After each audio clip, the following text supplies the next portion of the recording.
নূর ভাই কি তবে বিক্রি হয়ে গেলেন? নুরুল হক নূরের কাছে এমন প্রশ্ন রেখেছেন নিউ ইয়র্ক প্রবাসী বাংলাদেশি তরুণী ফাতেমা নাজনীন প্রিসিলা। গণ অধিকার পরিষদের সভাপতি নুরুল হক নূর ফের আলোচনার কেন্দ্রবিন্দুতে।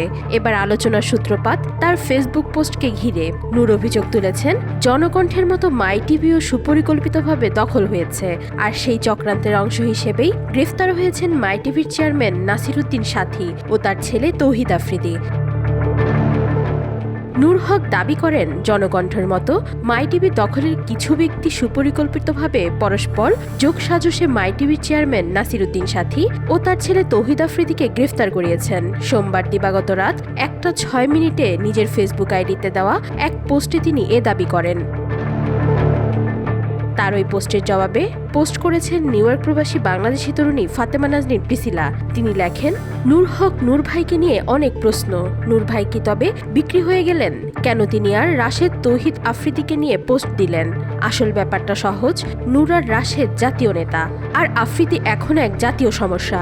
জাতীয় সমস্যায় জাতীয় নেতারা কথা বলবেন, এটাই স্বাভাবিক। তিনি ইঙ্গিত দেন, রাহি নামের এক তরুণের সাক্ষাৎকার এখন সোশ্যাল মিডিয়ায় ঘুরে বেড়াচ্ছে, তবে এটি বিশ্বাসযোগ্য নয়, কারণ তার ভাষায় গরিবের কথা সাধারণত বিশ্বাস পায় না।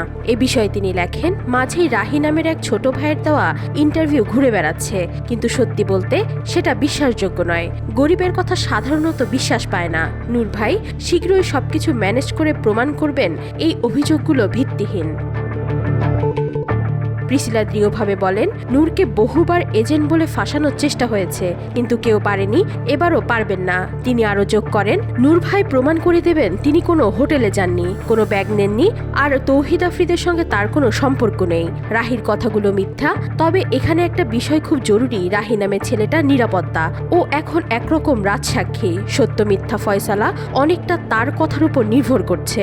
তাকে টার্গেট করা হতে পারে, তাকে নিয়ে খেলাও হতে পারে। যদি তাকে সরিয়ে দেওয়া হয়, তাহলে একটা নেতার ভবিষ্যৎ নির্ধারিত হয়ে যাবে। ভবিষ্যৎ নিয়ে প্রিসিলার ব্যাখ্যা আরও নাটকীয়। তিনি লিখেছেন, শেষ পর্যন্ত রাহি হারবে আর নূর ভাই জিতে যাবেন, কারণ নূর ধরা পড়লে একটা পুরো দল ধ্বংস হবে, আর সেটা অনেকেই চাইবে না। তাই হয়তো রাহিকে নানা অজুহাতে জেল খাটানো হবে বা অন্য কোনোভাবে হেনস্থা করা হবে, আর তখন নূর ভাই মুচকি হাসবেন প্রধানমন্ত্রীর চেয়ারে বসে। অন্যদিকে আফ্রিদি নূর ভাইয়ের সামনে মাইক হাতে চিৎকার করবেন, hi guys, this is our prime minister, my uncle, my Noor চাচু, মাই পাপার ভাই। শেষে তিনি যোগ করেন, আফ্রিদি ও আফ্রিদির বাবাও জেলে বেশি দিন থাকবেন না। টাকা যাদের আছে তারা কখনো জেলে আটকে থাকে না। আমরা শুধু দর্শক, সার্কাস দেখছি। তবে একটা কথা মানতে হবে, নূর ভাই দেশের সবচেয়ে সৎ মানুষের একজন। ওয়াহিদা পারভিন ঈশিতা, আজকাল।